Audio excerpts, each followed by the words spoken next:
She was using it to measure whether she was using it as a reference. We do pretty good in this church as far as paying for time is concerned. A lot of love in this church, and always have been. So it's a wonderful thing. Where do you get that? All right, we're going to resume our worship. Again, if you want to stand wonderfully, if you want to sit,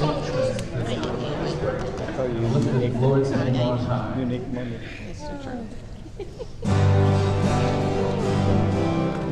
I'm sorry, that's the one. Foxy. Y'all trying to do a dance right now? I'm not allowed to practice. I'll follow you. But I need to talk to you about that.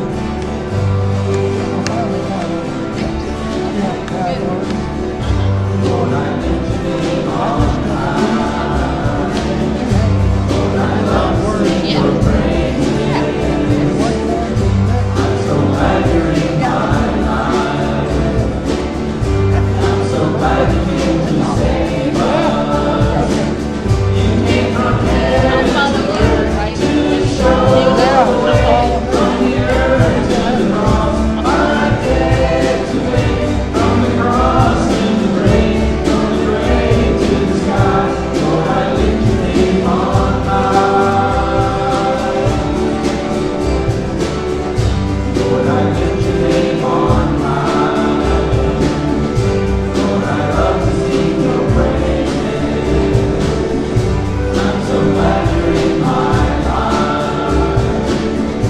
I'm so glad you came to save us. You came from heaven to earth to show the way, from the earth to the cross. My debt to pay, from the cross to the grave, from the grave to the sky. Lord, I lift your name on high. You came from heaven, you came from heaven to earth to show the way, from the earth to the cross. My debt to pay, from the cross to the grave, from the grave to the sky. Lord, I lift your name on high.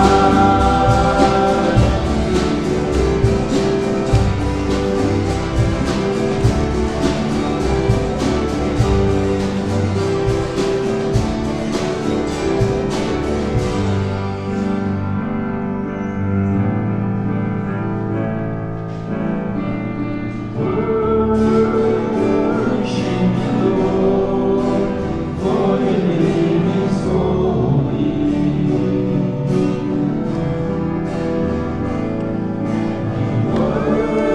Worship you, Lord, for your name is holy.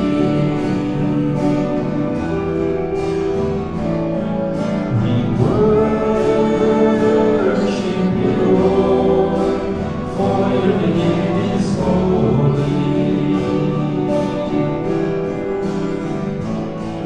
We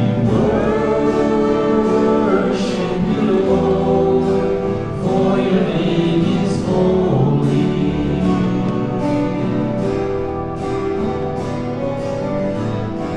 Exalt the Lord our God.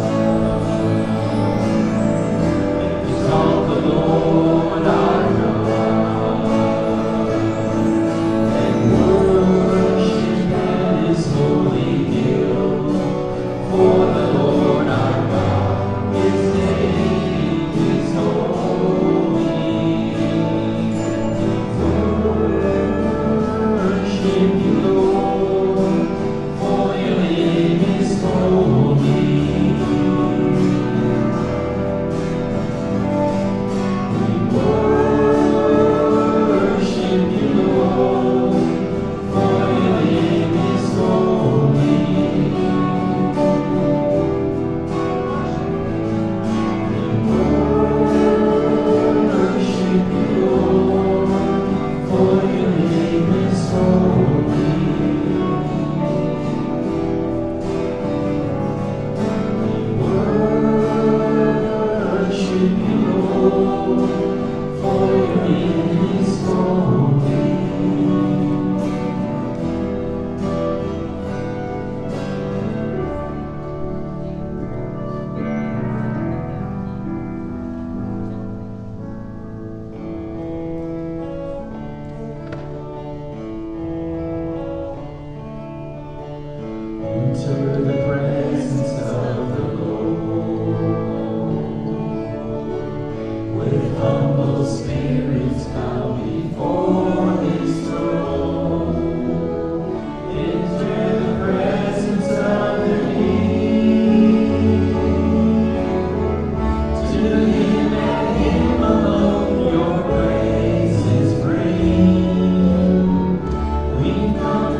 Well, good morning, church.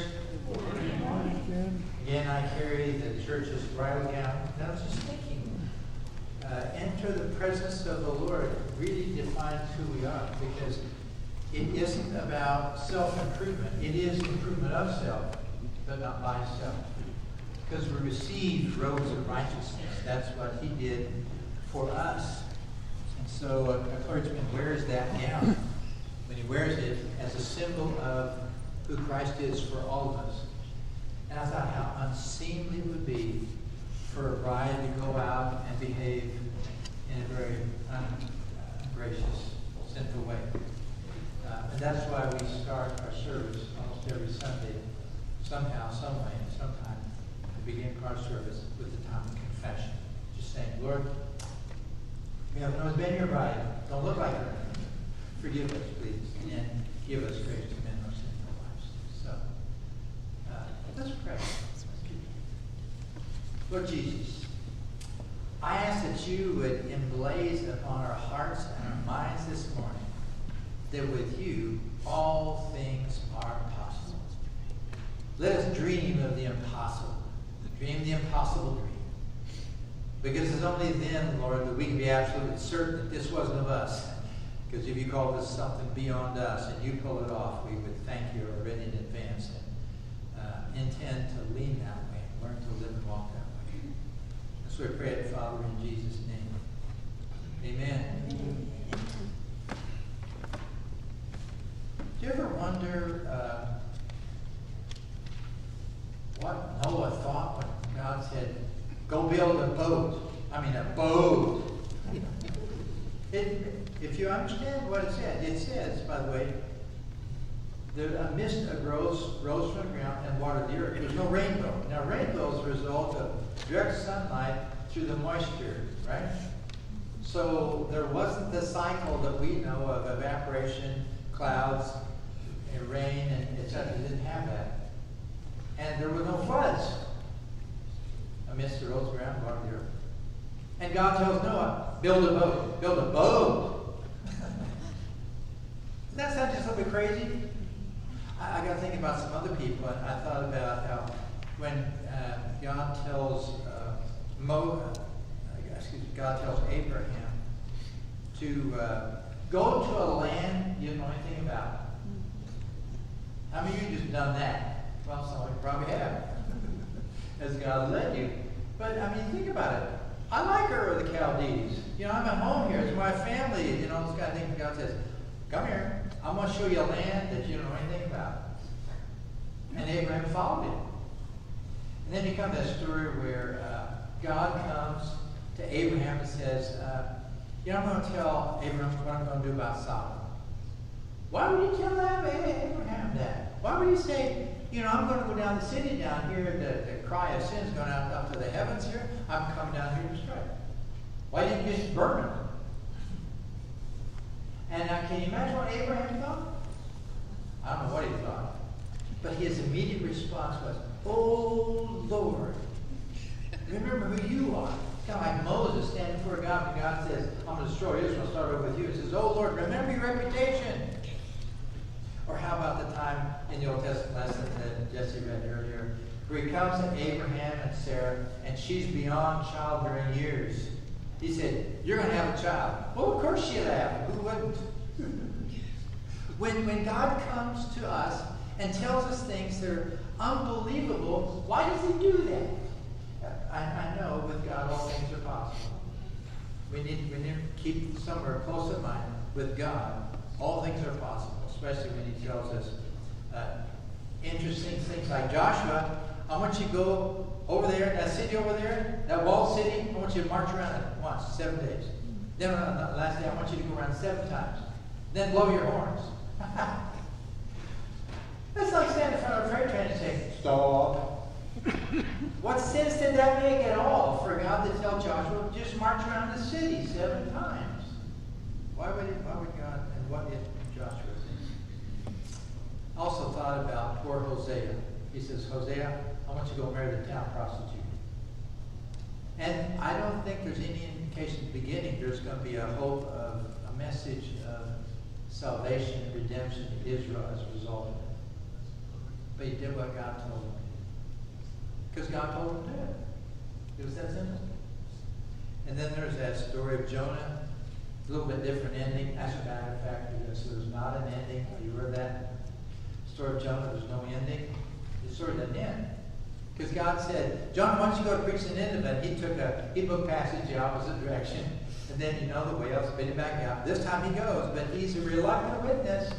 He goes and he does what God told him to do, but his heart's not in it. In fact, his heart's very upset that God would even expect. You know what those guys would do, Ninevites? When they beat a city, they would actually lob off heads and pile them like a pyramid at the city gate. These guys are mean people. Good chance this was some of Jonah's family had been result of their oppression. And God tells them, why don't you go to preach? 40 days and destruction.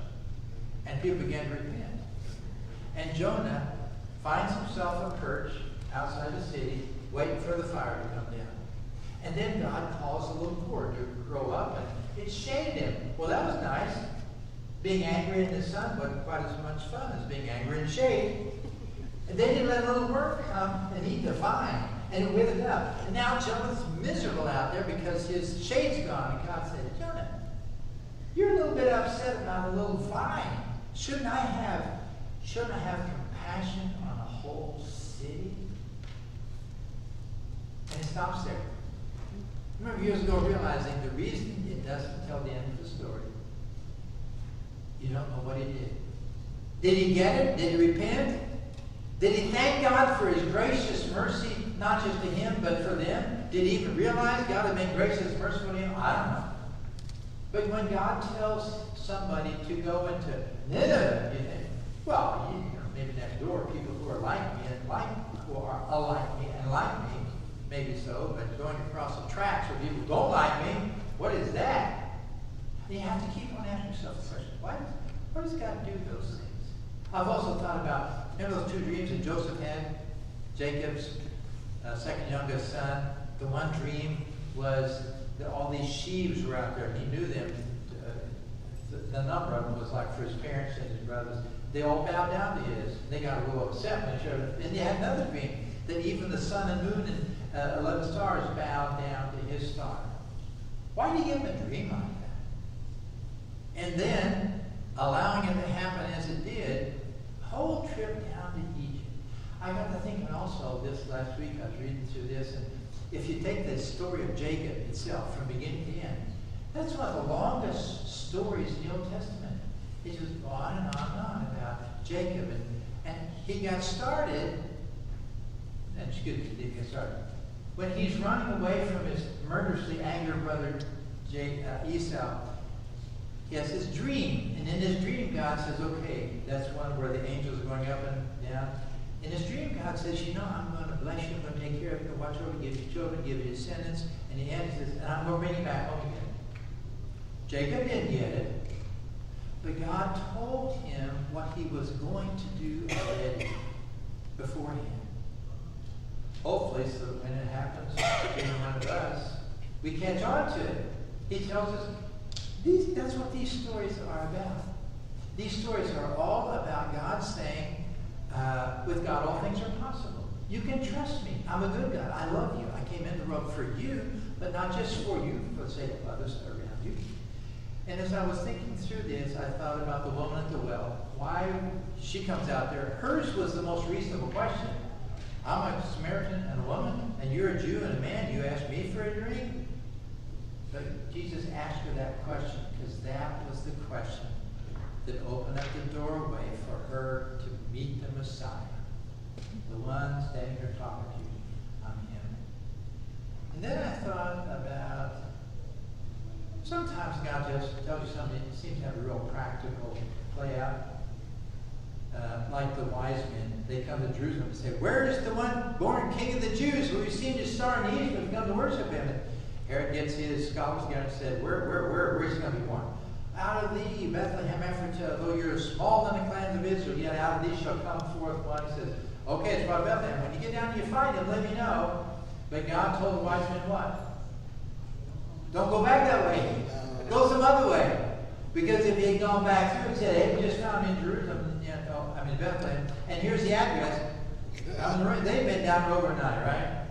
So God said, take another route. Sometimes God's instruction to us is really practical. You can see the sense of it. Sometimes it's not. And I'll give you an example.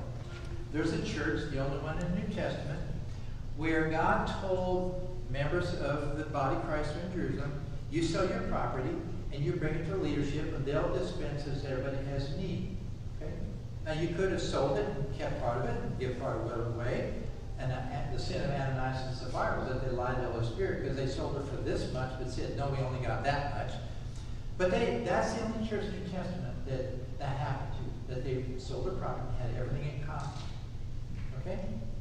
But it was also the church that Jesus said, very simply, read in Matthew 24. Go home and read Matthew 24, and you'll find some interesting things in there, including this generation shall not pass away until all these things have taken place.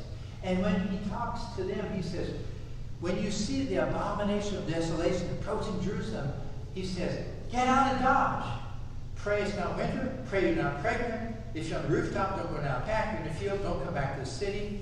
He says, when you see it heading your way, get out of Dodge. Why? Because people at the foot of the cross had said, let his blood be upon us and our children. 30 years old, another generation 40, 30, 70, the abomination started heading towards him. And God had told his people, look, this may not make sense to you, you may not know why, but when you see that thing head your way, get out of Jerusalem. And so Jesus also says in that chapter, if it were not for the sake of the elect, These days would not have been cut short, which means the elect, those who are believers, and stayed behind, didn't do what God asked them to do. And because they didn't, they were there. And when Rome said siege, they were there as well. And so Jesus said, if it hadn't been for those guys staying behind, they weren't supposed to. I told them to get out of Jerusalem, but they didn't. But otherwise, their request would have been fulfilled in spades. Let his blood be upon us and our children. The whole city would have been destroyed. But for the sake of the land, they stayed there. Now let me ask you another question. I know you can go to Revelations. There's those churches there. I have this against thee. You've done this wonderfully. And Jerusalem's not mentioned there. But which is the only church who was told, you will be my witnesses, Jerusalem, Judea, Samaria, and the ends of the earth? That was in Jerusalem, right? The man who is the object of the Good Samaritan story was going from Jerusalem to Jericho. At the end of Luke, the story is told of two disciples who walked from Jerusalem to Emmaus, the Roman garrison, out there, in that direction. They were supposed to go and be scattered. But the church that stayed in Jerusalem is the church that doesn't prosper in the New Testament. Paul takes up offerings to go back to Jerusalem and help the Jerusalem church. I believe there's a connection. I stuck a little thing in the spine of my Bible here so I don't ever lose it. Made it a little longer so I can get a hold of it. I wrote down on it, the basic law of congregational life. It goes like this. Churches grow when they intentionally reach out to others, and churches die when all they do is take care of themselves. This is by Bill Leeson. He's a church consultant. He was the one in the Methodist tribe, went to a congregation that had started at 60-some people and had gone to over 300, and then it was down to 60-some people. If you draw the line down, it's headed like that. He challenged them to be the church God wanted them to be. And it became the largest, at the time, the largest church in the Methodist Church in the United States. And he's the one who says this is a basic law. If you focus on who you are and take care of your stuff, you'll decline. If you intentionally reach out to others, he says that's when you thrive and you survive. I marked a verse here in Isaiah 54.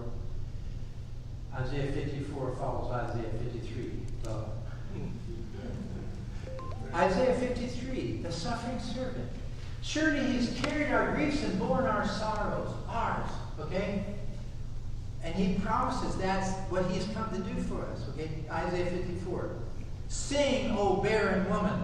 O barren woman? Why would he say that? Because in Israel, if you were barren, that was just sort of a sign that you weren't under God's favor. But he says, sing, O barren woman, you who never bore a child, burst into song, shout for joy, you who are never in labor, because more are the children of the desolate woman than of her who has a husband.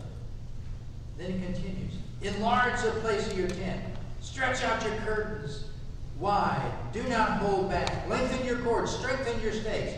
For you will spread out to the right and to the left. Your descendants will dispossess nations and settle in desolate cities. Don't be afraid. You will not suffer shame. Do not fear disgrace. You will not be humiliated. You'll forget the shame of your youth. Remember no more the reproach of your widowhood. For your Maker is your husband. The Lord Almighty is his name. The Holy One of Israel is your Redeemer. He is called the God of all the earth. The Lord will call you back. Then there's this little in between where it says, you know, in a surge of anger, I hid my face from you for a moment. But with everlasting kindness, I have compassion on you, said Lord your Redeemer. The times that God disciplines us, the times that all we see is in anger, are not punitive. They're redemptive, always. He is the Redeemer of Israel. And if ever God has a hard face against us, it's because there's something in us he needs to be against. And so when he turns a hard face to us, and we get it, and we repent, and our heart becomes soft, and we develop his heart, then this fulfillment. And this is Isaiah 54. And I want to read you another little section right here and tell you why. This is verse 16 and 17. See, it is I who created the blacksmith, who fans the coals of the flame, forge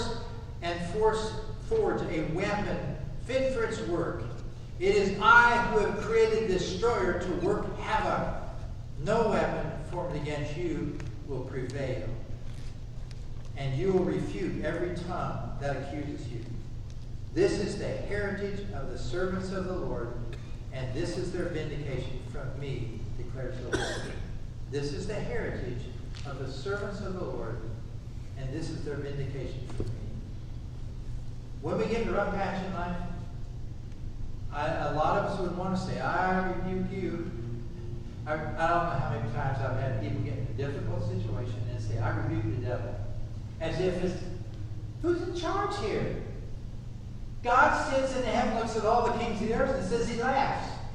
So when God is in charge and difficult situations come my way, don't be surprised if he's the one, as he said to Peter, Satan's requested to sift you like wheat, but I prayed for you that your faith won't fail. In other words, I prayed for you that no matter if difficult times happen, the heritage of the servant of the Lord, this is their vindication for me. God, in the end, is going to vindicate his people. But to get his people to the place where everybody else knows they're his people, he says, I want you to learn obedience. And sometimes it won't make sense to you. Build a boat. I mean, a big boat. Walk around the city 7 times. Here's a couple of dreams. Try this on for size. Don't you know that Joseph remembered those dreams at one time? He was in prison down in Egypt, wondered, what was that all about? Maybe that wasn't God. Maybe it's just pizza. Oh, Lord Jesus. So here's Mary and Martha, sitting there at Jesus' feet. And did you notice that the text said, don't you know that these preparations have to be made? I mean, you have to eat at some point. At some point you do. Although sometimes you forget, right, Mike? Mike was young youth yesterday. We stopped, got some lunch, and as we were leaving 10 o'clock last night, I thought, we can stop for supper. Sometimes you're in the middle of something, and you don't really remember or realize what you're doing. But there's always a purpose in what God is saying about why he asked you to do what he asked you to do. Always. God's a redemptive God. Sometimes it's not about you. Sometimes God's working in situations in your life that are bigger than you, and if you tried to fix it, you just end up with tread marks up your back. Sometimes life is beyond your ability to fix. And guess what? I can still remember sitting in the classrooms out there, Dr. Jerry B. Wells was telling us a story, kind of taught around the conference, of Jesus in the boat. And he talked about Jesus in the boat. Jesus says, quiet, be still. And the wind and the waves are just calm. And it says, and there were other small boats with him. And I thought, where did that come from? Somehow I had never pictured that in my life. And you can't go to a Christian bookstore and find a picture of Jesus in the boat with any other boats around. But you know what? I have, and I bet many of you have too, times in your life where it was difficult, and God carried you through by his grace, and other people are watching. And sometimes they will say later on, you know, there's a testimony of faithfulness to God that's much bigger than us. We don't always know what that is. I don't think Joshua quite understood yet what was going to happen. They blew that trumpet after the 7th lap around on the last day. I bet he was saying, whoa, look at that. Like any one of us would have. But if we don't obey along the way, by the way, what did I start by saying? With God, all Things are possible. With God, all things are possible. It's in America, it's so easy to get used to thinking, what can I do? What's possible? Well, I hope that you can catch on to a vision that's not possible. It's beyond your ability. It depends upon the grace of God. It's going to take more than you to manage that. And one of the reasons why that's a passion for me right now is I've been to a place that Moses went to. That's a place called Pisgah. That's where Moses came to and he said, you know, I want to go in. He wanted to go in and walk on the future of Israel. God said, no, not going in. And from that moment on, Moses' job, his focus, his responsibility was upon the people of God and their successor. That's my passion. I believe for a future that's bigger than we can handle. I believe that. I also believe it's going to take us learning to live that way day by day, or we're going to handle the big things together as well. I would like to pray today. One quick story first. When I had a book on my phone, I downloaded a book. It's called God Winks. And I just read little God Winks every once in a while. One of them just really stuck in my mind. There was this traveling evangelist, and he was just tired. And he was saying, God, am I doing what you want me to do? And they pulled into a place where there was a gas station and a restaurant. People were going to go and get themselves refreshed. He said, I'm just going to take a walk. So he's walking. It was back in the day where they had remember telephone booths? Okay. Telephone booth. He's walking past, and the phone started ringing. He looked around, didn't see anybody there, but he rang, got and answered it. And the operator asked for a man by his name. And then he starts wondering, where the camera is, kind of thing. And he started to talk with the operator, and a voice on the other line says, no, that's him. That sounds like him. Well, curious, he said, okay. So he took the call. And this lady on the other end had been depressed and discouraged about life. In fact, she was suicidal. And by the grace of God, she had turned on the TV, and it was on a Christian program where this guy, this evangelist, was being interviewed. And he shared basically, your hope can be in God. And she said, it turned me around. Her life was back on course again, and she had hope in her life. And she said, and so God gave me this number. And so told me to call this number, which is a phone booth along the freeway. And say, why would he do that? Real simple. With God, all things are possible. We don't have to figure out tomorrow. He's already there, right? We don't have to make it to the end. He's going to carry us there. That's the amazing message of the Bible. God is in this world, reconciling the world to himself. And he's given us this ministry of reconciliation. Therefore, we are ambassadors for Christ. This is our nation. We're his ambassadors. And he says he wants us to pay attention to the little times, when somebody calls and a phone booth is ringing. Or whatever those things may be in your life. Did anybody have one little God Winks this week? We had one at 8 o'clock. They were praying. Actually, someone might she shared it up with them. Sid and Cindy are going to go to Ireland and visit their daughter and her family, right? And last time they flew over there was somebody on a plane, and they got sick over there. Wow, you go over to Ireland and you get sick over there. So they're kind of praying, okay, Lord, help us. And Cindy had this friend who's a Jehovah's Witness, and she's had to be a God thing. So she's spending every time with her every week, and she found out the woman wasn't feeling well, so she was a little bit reticent to go this last Wednesday. And the lady called and said, something rather, I forgot exactly what the lady said, but in other words, let's all get together so we can see. She says, oh, good. It was like God provided for her what she really wanted. And she said what God was really trying to say to her was that he was watching out for her. And the times that we see things in our life during the week where God's in it, you may not know why, when, or how. That's not your job. Because Jesus said, when you're called to account, don't worry about what you say or how you say it. Just get to know the author, right? That's the invitation to the body of Christ. Get to know Jesus. Adam in the garden, the strategy that the devil offered him was that you can manage your own life. But Jesus is the Father's strategy. He is. Getting to know him is the heart of who you are. And when you get to know who he is, and you get the Father's heart, it's evidenced in Jesus. When you get Jesus' heart, then listen to it and obey the things where he says, 7 laps. What? Just do it.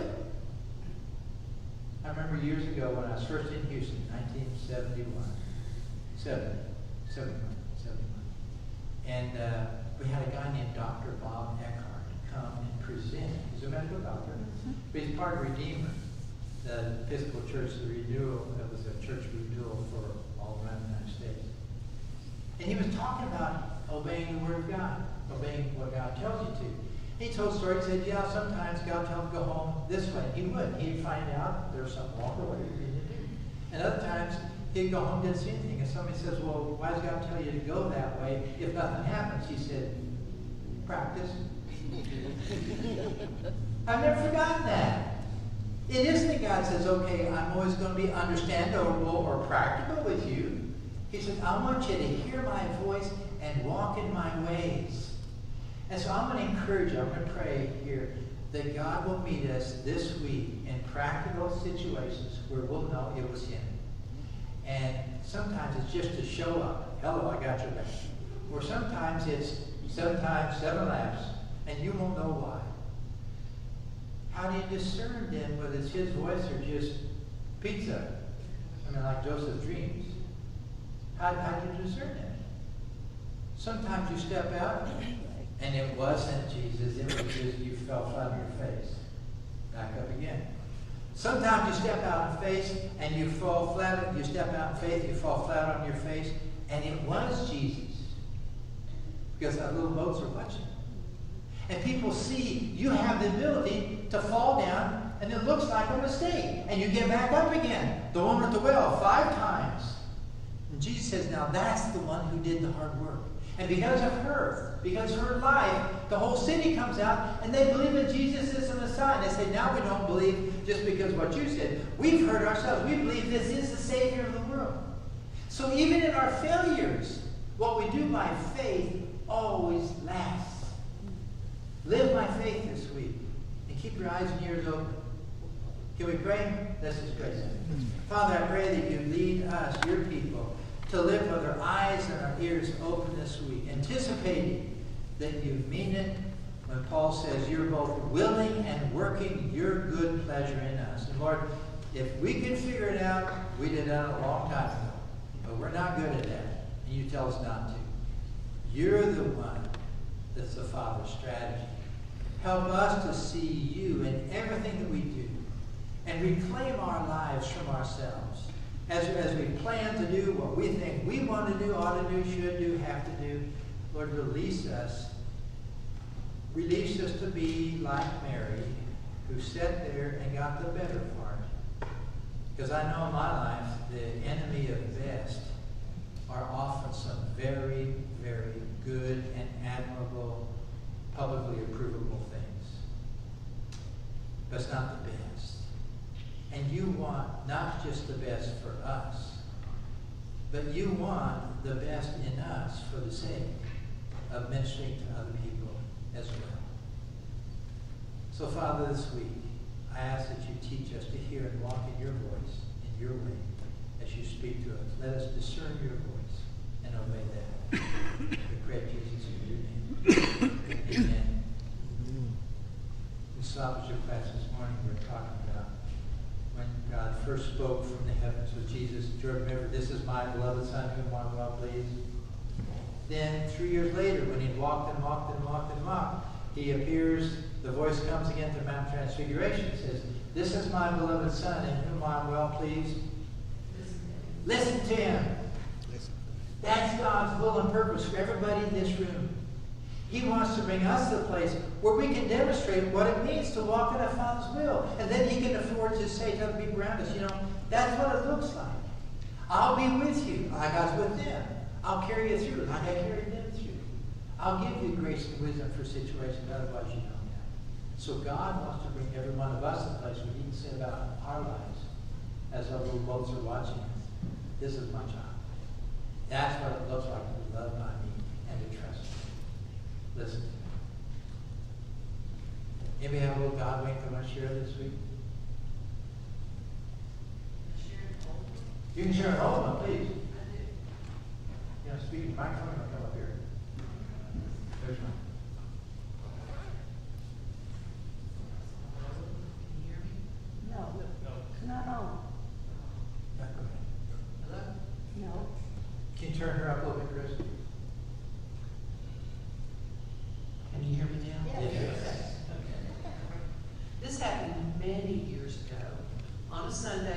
this church.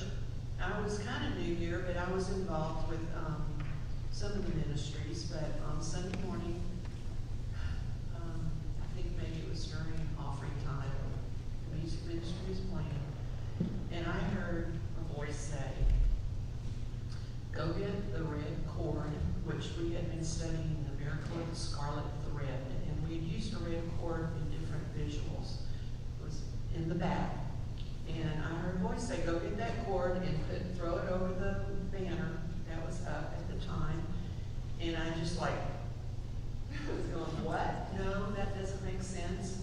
So I sat there, and I heard the voice again say, "Just go do that." And so I thought, okay, I'm going to do it, which felt really awkward and embarrassing to me.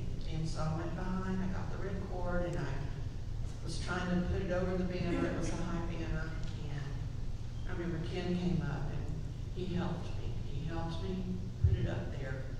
And I'll never forget, you looked at me and you said, "Lord, this is what we're here for." And I thought, what does that mean? I don't have any idea what this is about. So church ended and I went home, and my husband and I went to see his uncle and his family. His uncle was in hospice care at home. He was dying. And we were taking turns kind of visiting with him. I was in the room with him. Everybody else was out in the living room. So I was going to leave and walk out and join them. And I heard that same voice say, "Go ask him if he knows Jesus." And so because I had obeyed earlier, I felt no compulsion to resist. I went and I said, "Lim, do you know Jesus?" And he said, "I want to." And so we prayed, and I just felt again, I said, "I think going to see him soon, this next." And next time I went out about a week later to visit with him, and we talked again, and I said, "Have you seen Jesus?" And he said, "Yes, I have." So I just that has impacted me in my life for a long, long time. And I'm really hearing what you're saying about being, doing, and going. And I just want that to work even more in my life, because I still think of that. That happened many, many years ago, and I think that needs to happen more for all of us. And it is through the power of God and being willing to hear his voice. And I just want to encourage all of us in the possibilities of hearing his voice and being obedient, even when it looks like, what vote? So, thank you.